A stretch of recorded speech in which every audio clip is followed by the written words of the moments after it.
Hello বন্ধুরা, ইউটিউবে video দেখুন বা ফেসবুকে ভিডিও দেখুন কম এমবি দিয়ে। তো অনেকেরই মোবাইলে দেখা যায় যে ইউটিউবে ভিডিও দেখলে বা ফেসবুকে ভিডিও দেখলে অনেক এমবি খরচ হয়। এখন ইউটিউবে ভিডিও দেখুন বা ফেসবুকে ভিডিও দেখুন কম এমবি খরচ হবে। তো এই কাজটি কিভাবে করবেন আজকের আর ভিডিওতে জানতে পারবেন, তাই ভিডিওটি অবশ্যই শেষ পর্যন্ত দেখার চেষ্টা করবেন। তো আমি এখন বেশি কথা না বলে ভিডিওটির মূল কাজে চলে যাব। তো মূল কাজে যাওয়ার আগে কিছু কথা বলে রাখি, যারা যারা এখনো এই চ্যানেলটিকে সাবস্ক্রাইব করেননি সাবস্ক্রাইব করুন এরকম নতুন নতুন সব ভিডিও পেতে, এবং ভিডিওটি ভালো লাগলে অবশ্যই লাইক করবেন। তো আপনারা প্রথমে ইউটিউব অ্যাপ্লিকেশনটি ওপেন করবেন, এবং ইউটিউব অ্যাপ্লিকেশনটি ওপেন করার পরে আপনারা ইউটিউব সেটিংসে চলে আসবেন, এবং সেটিংসে আসার পরে এখানে দেখতে পারবেন যে ডাটা সেভিং নামে একটা অপশন আছে, তো ওখানে ক্লিক করবেন।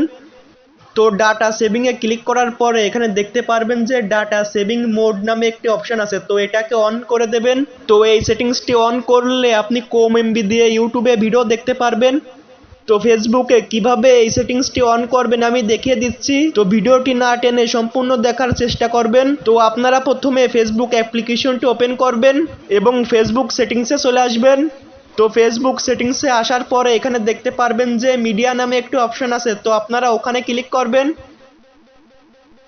তো মিডিয়ার উপরে ক্লিক করার পরে এখানে দেখতে পারবেন যে ডাটা সেভার নামে একটি অপশন আছে, তো আপনারা ডাটা সেভার অপশনটি অন করে দেবেন। তো এই সেটিংসটি করলে আপনি ফেসবুকে ভিডিও দেখতে পারবেন কম এমবি দিয়ে। তো ভিডিওটি কেমন লাগলো অবশ্যই কমেন্টে জানাবেন, এবং এরকম নতুন নতুন সব ভিডিও পেতে চ্যানেলটি অবশ্যই সাবস্ক্রাইব করে রাখবেন, এবং ভিডিওটি ভালো লাগলে অবশ্যই লাইক করবেন। তো ধন্যবাদ ভিডিওটি এই পর্যন্ত দেখার জন্য সবাইকে।